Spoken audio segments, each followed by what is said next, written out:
Hey y'all, we finally got our super soil compost mix in from a local materials company. We've been waiting actually almost 2 weeks for it. The reason being because of this, the beer bug, basically.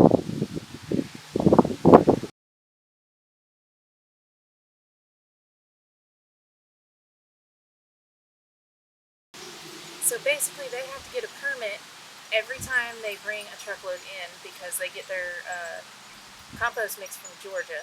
So we've just been waiting on that this entire time, which is kind of ridiculous, but it's not their fault. So we're fixing to get ready to get our garden beds done. I was just working on one of these beds, and my wife thought it'd be a good idea to do a little video on how I take the grass up, the initial taking the grass up before I till it. Because she was gonna try to help me, and again, it's one of those things that you may not know it, but I grew up in Roto-Rooter, and I had to pump septic tanks along with cleaning sewer lines and doing plumbing and all that.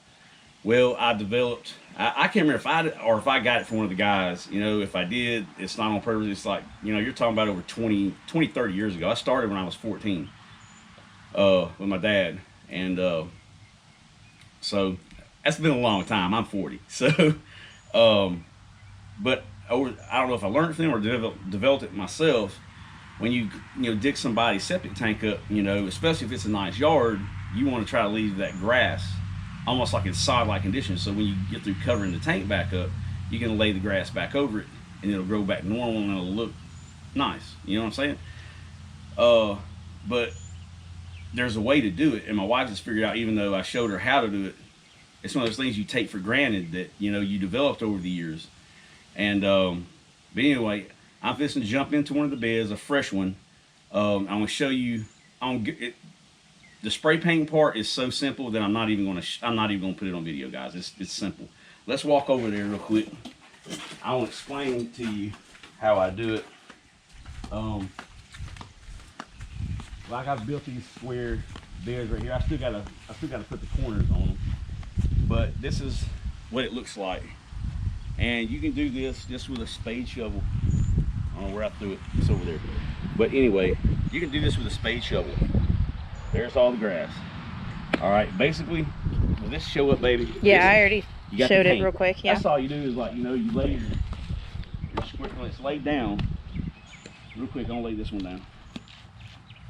You take your spray paint and you just spray paint the edge, go along the edge, the bottom, and that'll give you that. It'll give you a estimate of where to dig up your bed. But all right, let's take a break. I'm gonna get the shovel over here, and then I'm gonna kind of give you an idea of how to do this yourself if you don't know how to do it. Okay, basically, just take your shovel on your outer mark there, your outline. Just gonna go down through there. And yes, I do the flip-flops because I have neuropathy. Not bad, but it's enough to get on my nerves from working on horses for all these years. And it's just from putting weight on my toes for so many years. Okay, now after you've got it completely, your outline dug up, and like I said, you don't go very deep, about like that. About that far up the shovel, about a quarter way up or so, third, whatever. Then you go in a little bit like that. Go ahead and pull up get your first bit going. You don't want to go too deep. And then, all right, here's the secret right here.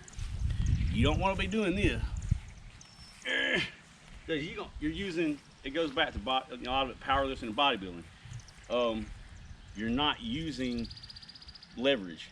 You don't want to use leverage when you're bodybuilding because you're putting all the weight on your frame. That's what you want to do here. So instead of just trying to use your arms, you got a hip pocket right here. Get that shovel inside your hip pocket and use your body weight to shove. See that? See that? And you can just go all the way down through there. Take that grass right up. But the secret is using your body weight. You'll sit there all day using your arms, and I'm pretty strong, and even I don't, you know. Again, come in a little bit. Get your first part going. You can even use I use this with horses a lot of times. When I'm doing the back feet, I'll put their back there, whatever, so they can't pull with their back leg. But same thing, drive with your body, drive with your legs. You notice I'm keeping my arms straight. I'm letting my legs and my body weight do all the work. But anyway, that's how it's done. Maybe that will help some of you folks out. And now we're gonna have to watch Laura try to do it. You mean fail to do it? We'll see. Here we go. That's good. That'll work right there. Let's see how Laura does. Let me. Oh God. Now, there you go. Put it in. Put it in your hip. Oh Jesus, it's not going anywhere. Come on, get a little lower. Keep your shovel straight. You don't want to dig down. You want to dig straight. Oh God. Yeah, keep it going flat. Yeah. Nope, I'm stuck. Drop it a little bit right there. Yeah. Just to make it look easy. Is it easy or is it hard? It's really hard. Nah, I don't know nothing. Well, you know what your problem was? What? Too deep? You went too deep. You see how shallow. But this is a good lesson for everybody. Do you see the difference? You try to go too deep, man, you're increasing your workload significantly. So try it again, baby. Try it again from where you stopped. Okay. That's good right there. That's about as deep as you want to go. Use your hip. Yep. Now look at there. And hit that. There you go. Now throw that out of the way. Now you're still too deep, but you're still too deep. That's a lot of it right there, is just getting the fuel down. Well, so I think that's enough for me. That's enough? Okay. All right, we'll be back a little bit. All right, everybody. We got a little spot out here in the backyard. I guess I should say the side yard. That was used for a burn pile. Had to come and clean it up real good. We're going to use this to plant our okra, all right? I just want to do a quick video. I thought about it halfway through it after I'd already put the stinking bag out. But I don't know if you've ever heard of black cow, but it's awesome. Basically, get a chunk of nice, rich. Is that better? There we go. Yep. Cow poo. Yeah, you know. But we take that, show up here's your tiller. Basically, you till that in after you till your soil up. I'm just going to use one bag because, as you can see, we bought 4 yards of super soil from Bubba's Materials. This is an excellent soil to put in your beds. Anybody around the South Alabama area, you know, get a hold of Bubba's Materials. And then, you know, I wanted to show everybody we kind of use a combination of the two soils. Till it into the soil, and then put your fabric down. But I wanted everybody to see it. I was dumb. I got in a hurry this morning and screwed up, and didn't get to show you putting it out. But anyway, this is a good way to fertilize your soil before you go to put your garden down, you know.